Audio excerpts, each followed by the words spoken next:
Hey everyone, it's Steph. Welcome to my channel. Today we're going to be comparing Harry Potter, the book, versus the movie, specifically about Harry Potter and the Sorcerer's Stone.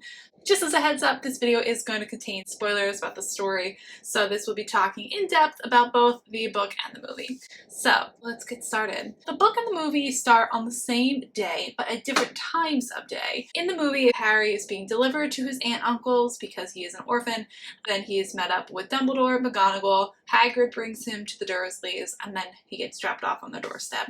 In the book, we have Uncle Vernon, Aunt Petunia, and Baby Dudley are all having breakfast together, and then he goes off to work, and we note that when he goes off to work, he sees odd things happening. He sees McGonagall in cat form reading the street sign. He sees a lot of owls in the sky that day, wizards who are dressed in funny clothes, although he doesn't realize they're wizards, unusual things on the news that night. We see all these kind of things occurring. Later that night, after he gets home and goes to bed, then we see Dumbledore, McGonagall, and Hagrid bring baby Harry and drop Harry off. In the book, there is a funny quote that is not in the movie. So I have a copy here of Harry Potter and the Sorcerer's Stone, also known as Harry Potter and the Philosopher's Stone in the UK. Apparently, I just heard this recently, this was originally published as Harry Potter and the Philosopher's Stone in 1997 in the UK. When it was published in the US in 1998, they changed the title from Philosopher's Stone to Sorcerer's Stone because they thought that Americans would not associate philosopher with magician, which I can attest to. When I think of a philosopher, I think of like a thinker or someone who sits in deep thought and ruminates on deep topics. Whereas a sorcerer sounds like a warlock, a wizard, a witch. Like, that's what I think of. So maybe there is some validity to that. Okay. So McGonagall notices the lightning scar that Harry will become famous for, and she asks Dumbledore if there's basically any way to remove it, and Dumbledore, being Dumbledore, has the funniest response to it. So he says, "Even if I could remove it, I wouldn't. Scars can come in handy. I have one myself above my left knee that is a perfect map of the London Underground." Only Dumbledore would have some funny response to that. So Dumbledore and his witticisms and the goofy things he says sometimes make sense and sometimes don't. But that's where our story begins. And then in both book and movie, we fast forward 10 years to Dudley's 11th birthday, which will be followed shortly by Harry's 11th birthday. So Dudley, being the spoiled single child that he is showered with love and gifts and attention from both his parents, and Harry, being the neglected one, is kind of just off taking care of everybody else. Harry is forced to go with the Dursleys for their annual birthday outing. In the book, we hear that Uncle Vernon specifically warns Harry, "I don't want any funny business, I don't want you doing anything out of the ordinary." And we get to hear some little backstory of different events where Harry has had things happen to him that he can't explain. When he's running away from bullies, when Aunt Petunia is giving him a haircut that he doesn't like, and his hair magically grows back super fast. So it's interesting to see that comparison that we don't get from the movie. Then they end up going to the zoo. In the movie, we see Aunt Petunia, Uncle Vernon, Harry, and Dudley for his birthday. In the book, it's different. We have Dudley taking one of his friends, Pierce, who's basically his sidekick. They say that Pierce is the one to hold down somebody while Dudley beats him up or something. So obviously not the nicest guy. Harry certainly doesn't want to be around. In the book, we get to see more of why Harry has to go with them to the zoo. In the movie, I don't know if they really explain it too well, but in the book, we hear that Mrs. Fig, one of the neighbors who ends up coming into play later in the series, has broken her leg, so she can't look after Harry. Harry's not upset about it because she smells like cabbage and has a lot of cats, so he's not really wanting to be there to begin with. So at the zoo, we have this scene where they're at the reptile house. If you're familiar with the story, then you already know this, so I'm not going to explain the whole story to you, but here's where it's different. Harry's talking to a snake. We learn later on in future books why he does that. But for this story, he's talking to the snake, and then when Dudley pushes him out of the way and starts taunting the snake, the glass disappears, the snake can leave. In the movie, we see the glass reappears, traps Dudley inside. That is not the case for the book. The glass does not reappear. In the book, Dudley and Pierce are just, shocked that the snake was able to get away and this glass disappeared and no one can explain it. Later on their way home, Pierce makes the comment he saw Harry talking to the snake. So that's something that clicks a switch in Uncle Vernon's brain and makes him realize Harry's kind of at fault for whatever happened at the zoo. But then Harry ends up getting sent to his cupboard under the stairs. In the movie, we see this in a different way where he's like, there's no such thing as magic. That specific phrase is not used in the book, but the essential punishment is he gets put in his cupboard, he has to stay there getting locked up in his room, and he's in trouble. So then we fast forward, we have letters coming in from Hogwarts inviting Harry to school. Uncle Vernon realizes what the source of the letters is and is getting rid of them before Harry can read them. This takes place in both book and movie to the point that drives the Dursleys crazy, and Uncle Vernon wants to get away, so the letters cannot keep coming. In order to get away from this influx of letters that doesn't seem to stop, Uncle Vernon finally takes everyone and starts driving like a crazy person very sporadically. In the book, they stop at a hotel. He ends up finding a letter to Harry sent to their hotel address. So he drives them even further towards the coast, takes a little boat, and they end up renting this shack off the coast. So we see this in both book and movie, but there are slight differences. The same things happen where we have Hagrid comes in, realizes the Dursleys have not told Harry about his magical world. Dudley is eating Harry's birthday cake. Then the Dursleys insult Albus Dumbledore. Hagrid gets upset and gives Dudley a tail. All that's the same. Then we have this difference where in the movie, Harry and Hagrid depart from the Dursleys and go on their way to Diagon Alley. In the book, it's slightly different. So we had this conversation that doesn't take place until after Diagon Alley's visit in the movie. Hagrid and Harry talk about Voldemort, what happened to Harry's parents, does not take place until after the Diagon Alley visit in the movie. And in the movie, Harry's basically pleading with Hagrid to tell him what happened to his parents. There's none of that in the book. Hagrid is reluctantly saying in the movie that, I guess I gotta tell you, you know, but I shouldn't be the one to tell you. And he says that in the book, I shouldn't be the one who has to tell you this, but you do have to know this before you go into the magical world because everybody else already knows it. So Hagrid in the book at least has that information forthcoming and helps Harry get acquainted with the magical world a little bit and his past. So that when he goes into the magical world, he knows what's going on. So from that point on, we go to Diagon Alley. We see that Harry does his shopping. First he goes to Gringotts with Hagrid, and Hagrid stops at the two vaults. The one's kept a secret, and the other is Harry's parents.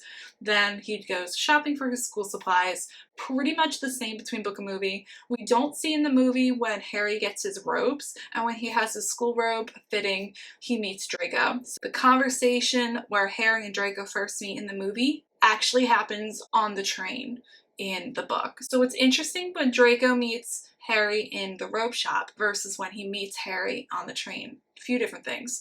First off, Draco doesn't realize who Harry is, that he's the Harry Potter who defeated the Dark Lord. So without that reputation, there's nothing impressive about Harry to Draco. So Draco is just like, whatever. People who have muggles as parents who are coming to Hogwarts, he already is showing some prejudice against that community. Then he's kind of dismissive of Harry, and Harry's not really a fan of him. Later on, when they bump into each other at the train, Draco's got his posse with him. He's got Crabbe and Goyle, and now he's like, oh, I've been hearing people talk about you. You're Harry Potter. Then, oh, you should know who I am. I'm a big important guy too.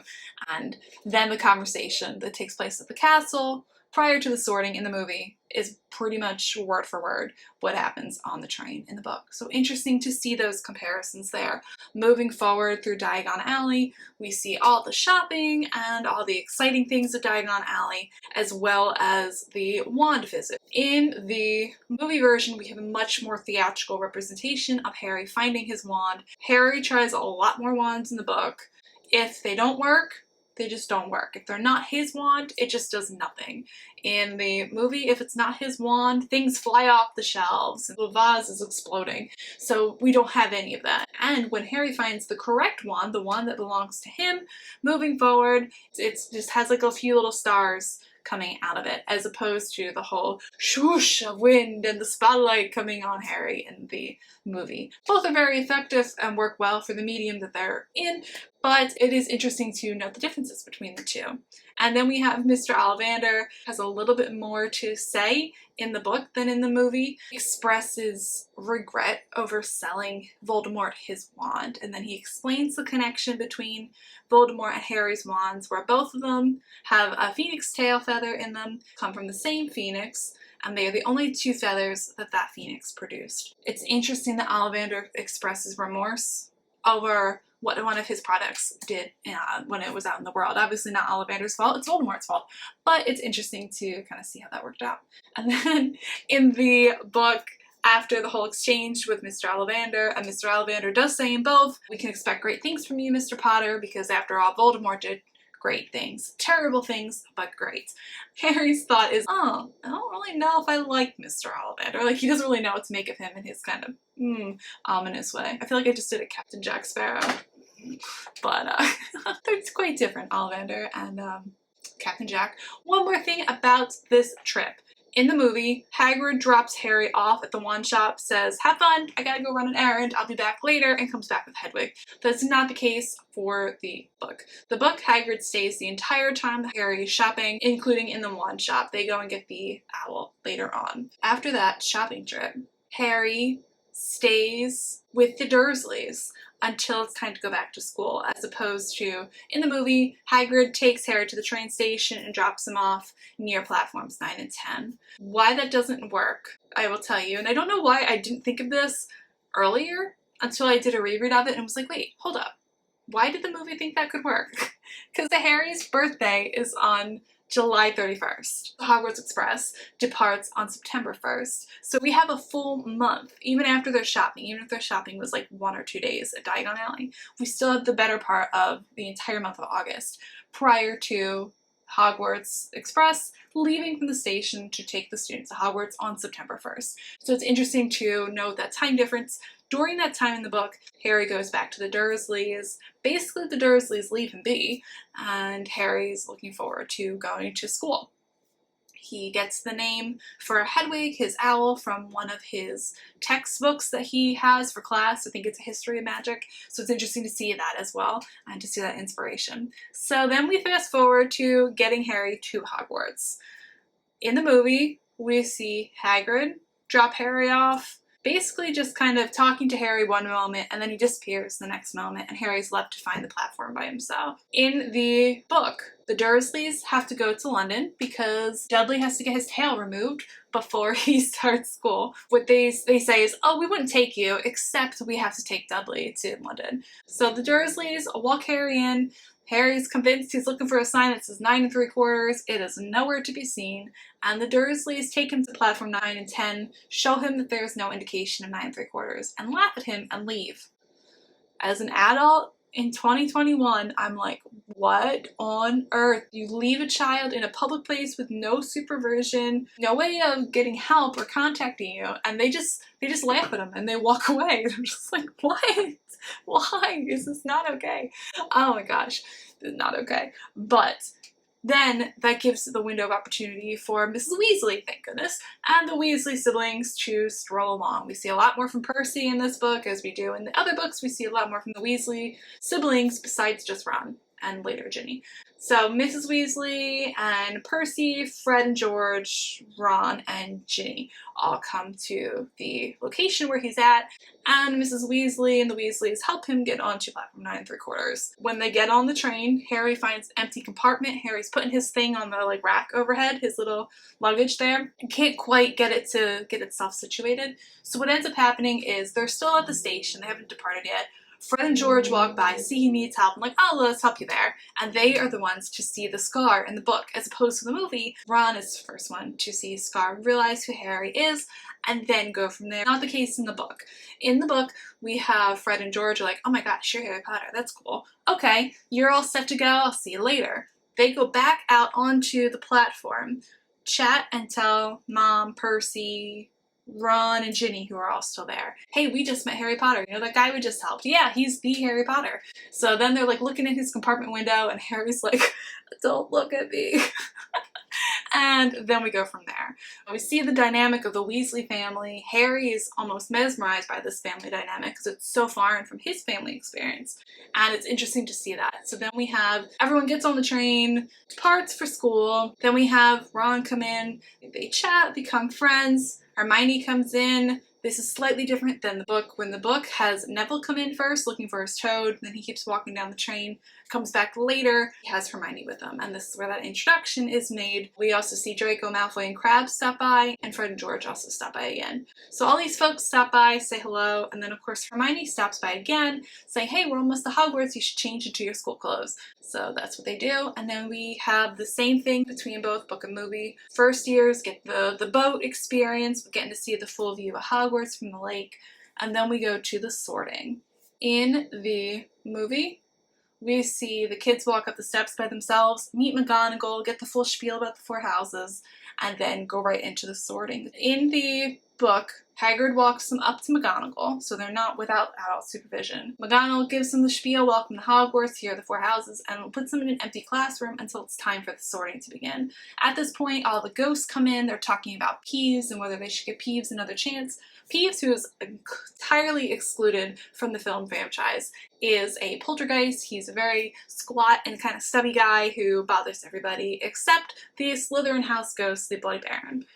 He is the only one who can stop Peeves from playing tricks and basically messing with everyone in the castle. After this whole ghostly exchange and introduction, oh, you must be the first years, and oh, here I am, and blah blah blah, we have Nearly Headless Nick, why he's nearly headless, that whole explanation takes place here. Then McGonagall comes back, summons all the first years, they go into the hall to get sorted. The Sorting Hat sings a song, which he changes every year, prior to beginning the sorting with all the first years. The Sorting Hat song is not mentioned in the movie at all, we just go right to the sorting. Then we get to see a lot of names that come up later in the franchise of different classmates of Harry's.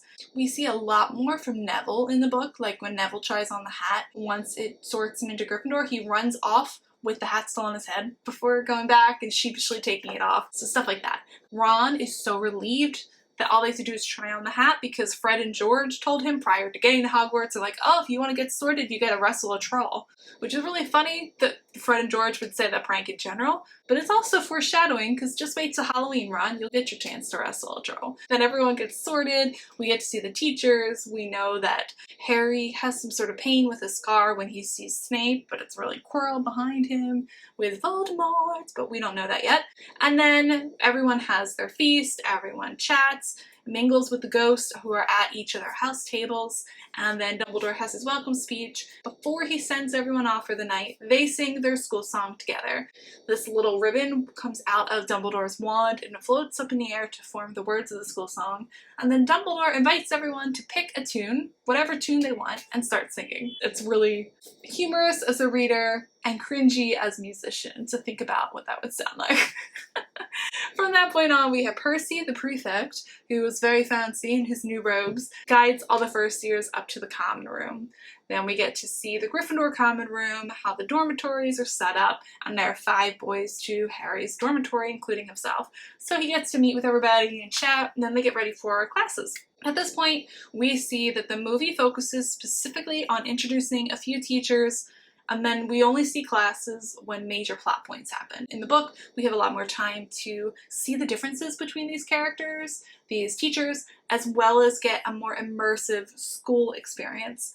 We see in the book a lot of Harry being whispered about and stared at by other schoolmates because he is the one and only Harry Potter, and he is just a first year who's lost trying to find his way around the school building, get acclimated to new teachers and a new world and different abilities and new classes.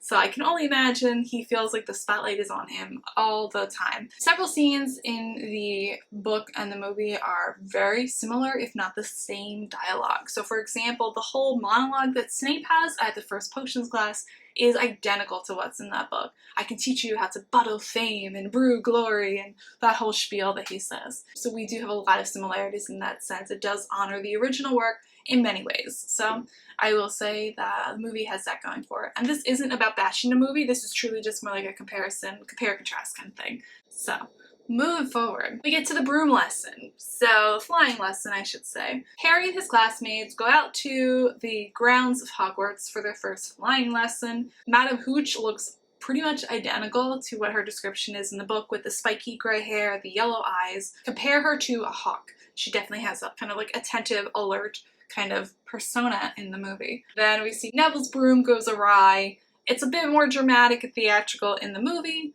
understandable, but in the book, Neville's broom just starts to kind of like float up and he's like, what is happening? I have no idea. Poor Neville. And Neville ends up falling off the broom, spraining his wrist, and the broom just keeps floating away. And they're just like, what just happened? And Madam Hooch walks Neville inside to go to the hospital wing. Harry ends up chasing after the Remember-All that Draco takes and throws that belongs to Neville. When this happens, when McGonagall sees Harry's flying and catching the Remember-All, McGonagall comes out to take Harry inside. Harry thinks he's going to be expelled. We don't see any of his inner dialogue in the movie, but in the book he is like, oh my gosh, I'm just going to be expelled. And then she takes him to the classroom of Professor Quirrell. When she says, I need wood, he's like, she's gonna beat me? Then they're gonna send me home to the Dursleys? Great, how could this get worse? So he's very relieved when a person comes out. He's confused, but relieved. And then, you know, we find out that he's on the Quidditch team. He gets to learn about Quidditch, get educated from Oliver Wood, the captain of the Gryffindor Quidditch team, what Quidditch is all about. And it's really funny when he's introducing how the game works to Harry. Oliver explains what the bludgers are, and Harry looks very concerned, understandably so. Oliver says, don't worry about the bludgers, the Weasleys are practically bludgers themselves. Love it. And then, let's see, what else? After Harry gets on the Quidditch team, we see that Draco is upset that Harry didn't get expelled. So Draco's upset and challenges Harry to a midnight duel. Alright, so here's what's happening. I was in the process of editing this video and realized it was getting super long. Usually I keep my videos around 20 minutes or under just to keep things nice and get to the point. And with Harry Potter, there was so much to talk about, not surprisingly, that it ended up running more than double that. So what I'm going to end up doing is cutting this video in half, essentially, making it a part 1 and a part 2.